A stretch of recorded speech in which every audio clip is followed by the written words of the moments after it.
তরুণেরা বাড়া এ নবী পাকের উম্মত উম্মতিরা, আল্লাহর নবী বলে, আল্লাহ রাসূল বলে, একটা মশওয়ারায় বসে সকল সাহাবা কিরামেরা জিজ্ঞেস করে, ইয়া রাসূলুল্লাহ, ইয়া হাবিবাল্লাহ, হুজুর, আল্লাহ যখন খুশি হয়, আল্লাহ যখন ভালোবাসে, আল্লাহ যখন তার বান্দাকে পিয়ার করে, তাকে কি দান করে, তাকে কি গিফট করে, তাকে কি দেয়, তাকে কি দেয়?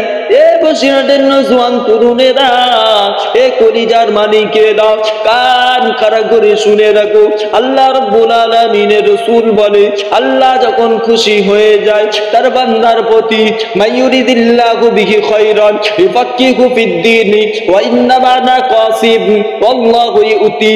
আল্লাহ যখন তার বান্দার প্রতি খুশি হয়, আল্লাহ যখন তার বান্দার প্রতি পিয়ার করে, আল্লাহ তাআলা তাকে পরিপূর্ণ দ্বীনের জ্ঞান দিয়ে দেয়। জোরে হবে না?